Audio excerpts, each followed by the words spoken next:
Hello and welcome again to the Bench Report. You're listening to Amy and Ivan. Today we're unpacking a really vital topic: the future of government support for disabled people living in poverty, especially with a significant welfare bill potentially on the horizon.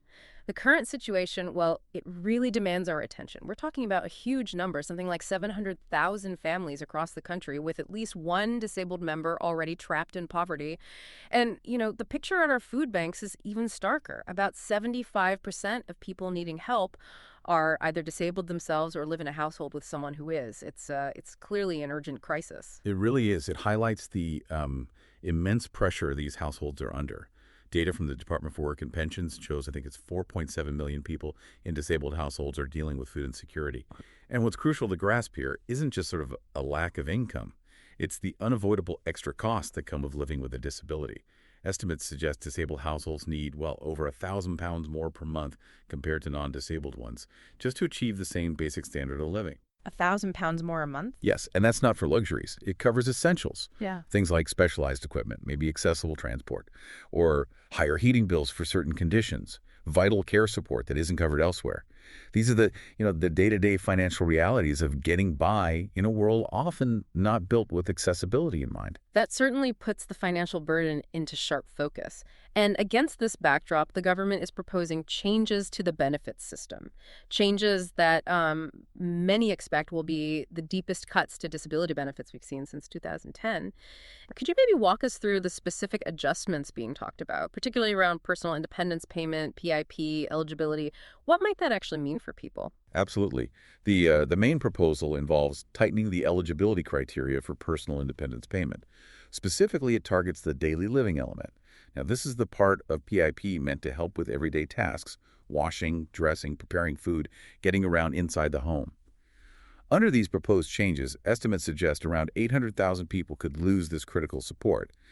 That translates to an average loss of about £4,500 per year per person.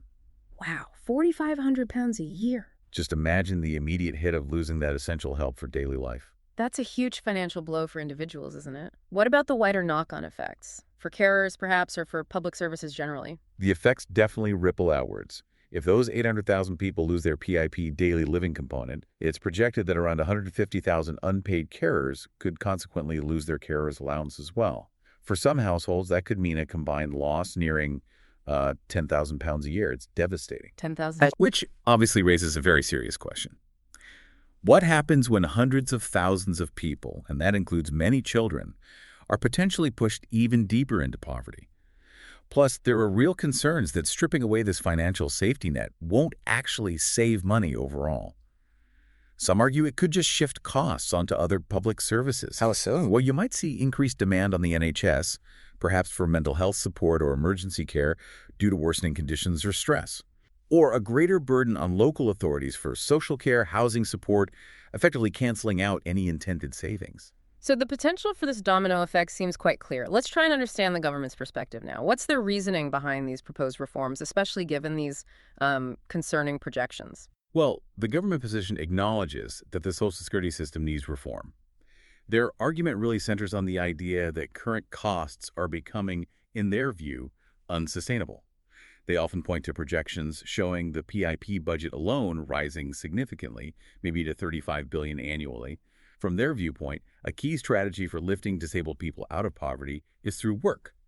So the reforms are partly framed as encouraging and supporting employment as a route to, well, independence and financial stability. Okay, so work as the main write-out. That's one perspective. But what are the counter-arguments? Are these proposed cuts seen purely as an economic necessity by everyone? Or is there another interpretation? Many critics strongly argue these cuts are less about unavoidable economics and more of a political choice. Essentially, a decision about where government priorities lie in terms of spending. They also question how effective the proposed employment support will actually be. Current estimates suggest maybe only 45,000 to 90,000 people might find work through these new initiatives. Which sounds like a relatively small number compared to... That's exactly. Compared to the potentially 3.2 million people who could see their benefits reduced or cut altogether under various proposals. And there's another huge barrier often mentioned: employer discrimination.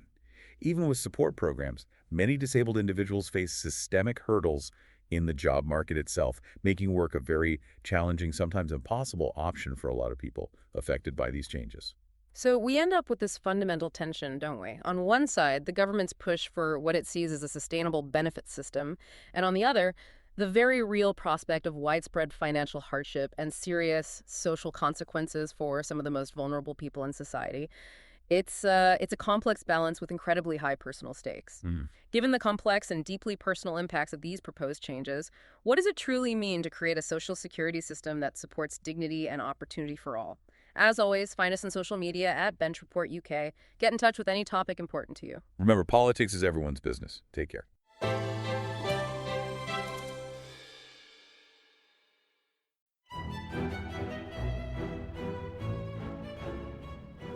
Hello there, this is Tom, the producer of The Bench Report.